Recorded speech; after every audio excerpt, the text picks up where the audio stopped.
یاد رکھیے میرے بھائی، آپ کے زخم دکھانے سے کوئی آپ کا زخم نہیں بھرے گا، بلکہ میں نے تو یہ دیکھا ہے زندگی میں کہ آپ کے اچھے بھلے تعلقات ہوں، اچھی بھلی دوستیاں ہوں اور مضبوط سے مضبوط رشتے ہوں، لیکن آپ اگر کسی کے سامنے 2-4 دفعہ اپنی مجبوریاں بیان کر دینا تو رشتے کمزور پڑ جاتے ہیں، لوگ بہانے بنانے لگ جاتے ہیں، آپ کا فون تک نہیں اٹھاتے ہیں۔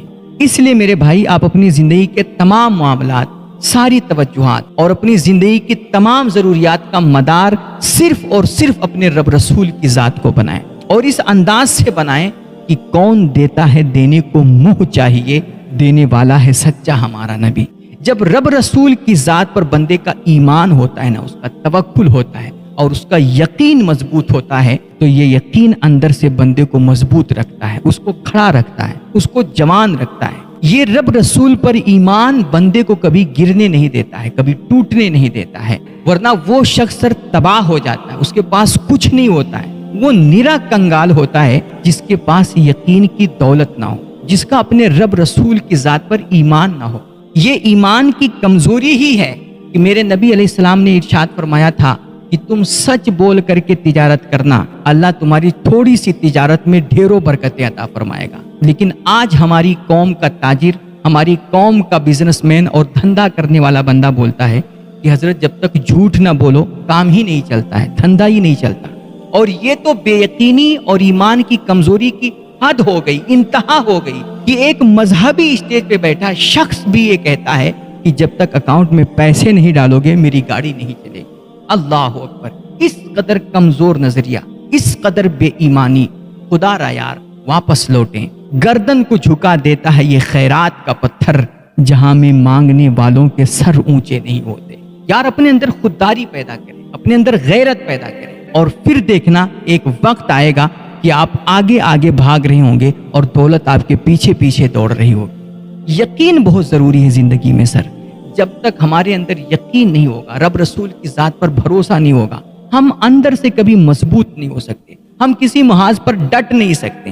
آپ دیکھیے نا کہ ہماری قوم کا نوجوان، ہٹا کٹا کڑیل نوجوان آج ایک دھاگے سے ڈرتا ہے، ایک کالے گنڈے سے وہ خوف کھاتا ہے، چھپکلی دے کر کے اس کی چیخ نکل جاتی ہے، اور اگر رات میں کہیں سناٹے میں ایک پتا کھڑک جائے نا تو اس کا دل دھڑکنے لگ جاتا ہے۔ اتنا کمزور، اتنا بزدل، اس قدر ڈرپوک یہ قوم مسلم کا نوجوان نہیں ہو سکتا ہے۔ آج ہماری یہ جو کیفیت ہو گئی ہے نا، وجہ یہ ہے کہ ہمارا رب رسول کی ذات پر سے یقین ہی کمزور پڑ گیا ہے، ہمارا اعتماد، ہمارا ان کی ذاتوں پر بھروسہ ہی کمزور ہو گیا ہے، اس لیے ہم دھاگے اور گنڈوں سے بھی ڈرنے لگ گئے ہیں۔ میرے پاس ایک شخص آیا اور اس نے آ کر کے کہا کہ حضرت میرے ایک گھر کے کونے سے نا کچھ چیخنے چلانے کی آواز آتی ہے، اوپر سے کچھ دوڑنے اور بھاگنے کی آوازیں آتی ہیں، تو آپ کچھ کر دیجئے۔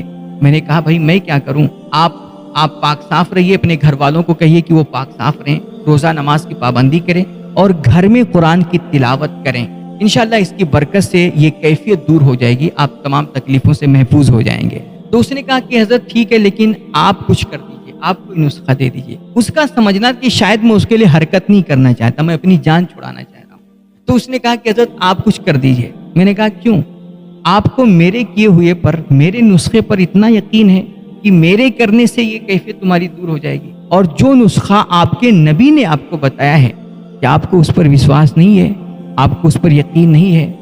اللہ کے نبی علیہ الصلوۃ والتسلیم نے فرمایا ہے، اس کا مفہوم میں بتا رہا ہوں، کہ جس گھر میں قرآن کی تلاوت ہوتی ہے نا، اس گھر میں کبھی بھوت پریت کا ڈیرا نہیں ہو سکتا، وہ گھر تمام طرح کے آسیب اور بلیات سے محفوظ ہو جایا کرتا ہے۔ لیکن ہم کیا کریں آج کے اس مسلمان کا، اپنی قوم کے نوجوان کا، جس کو رب رسول کی باتوں پر اتنا ایمان نہیں جتنا ایمان اس کا ڈھونگی باباؤں اور بازارو مولویوں پر ہو۔ یہ ہماری قوم کی سچویشن ہے، پھر یہ قوم کہاں سے مضبوط ہو سکتی ہے اور کیسے یہ قوم اوپر اٹھ سکتی ہے؟ میں یہ نہیں کہتا کہ بھوت پریت اور جنات کا کوئی اثر نہیں ہوتا ہے، کوئی یہ ہمیں تکلیف نہیں دے سکتے، بالکل ان کا اثر ہوتا ہے، یہ بالکل ہمیں تکلیف پہنچاتے ہیں۔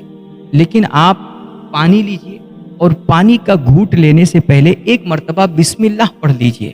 میں کہتا ہوں کوئی جن کیا، جن کا باپ بھی آ جائے نا تو آپ کے پانی کا ایک قطرہ بھی نہیں لے سکتے۔ آپ کھانا شروع کیجئے، کھانے کا پہلا لقمہ اٹھانے سے پہلے آپ بسم اللہ پڑھ دیجئے۔ کوئی کتنا بڑا بھی جن ہو نا، وہ آپ کے کھانے پر ذرہ برابر اثر نہیں ڈال سکتا۔ آپ رات میں دروازہ بند کیجئے، دروازہ بسم اللہ پڑھ کر کے بند کیجئے۔ اللہ کے نبی کے فرمان کا مفہوم ہے جو دروازہ بسم اللہ پڑھ کر کے بند کیا جاتا ہے اسے شیطان کبھی کھول نہیں پاتا۔ آپ کپڑا پہننے سے پہلے بسم اللہ پڑھیں، کپڑا اتاریں تو بسم اللہ پڑھ کر کے ٹانگیں، آپ چپل پہنیں بسم اللہ پہن کے پہنیں، کنگھی کریں بسم اللہ شریف پڑھ لیں۔ بسم اللہ کی طاقت اور پاور کا آپ کو کچھ پتہ ہی نہیں ہے۔ اللہ کے نبی علیہ الصلوۃ والتسلیم نے جو نسخے، جو وظیفے، جو طریقے ہمیں بتائے نا ان تمام بھوت پریت اور شیاطین کے بچاؤ کا، وہ ہم کبھی کرتے ہی نہیں اور نہ ہم اس کو سیکھنے کی کوشش کرتے ہیں۔ بس ہم اور آپ صرف اس تلاش میں ہوتے ہیں، اس طاق میں ہوتے ہیں کہ ہمیں کوئی کرشماتی بابا مل جائے اور وہ ایک پھونک مارے اور ہماری زندگی کی کایا پلٹ جائے۔ میرے بھائی، آپ اللہ رسول کی باتوں پر بھروسہ کیجئے، اپنا ایمان مضبوط کیجئے، یقین مضبوط کیجئے، ورنہ علامہ اقبال کہتے ہیں سنے تہذیب حاضر کے گرفتار، غلامی سے بدتر ہے تیری بے یقینی۔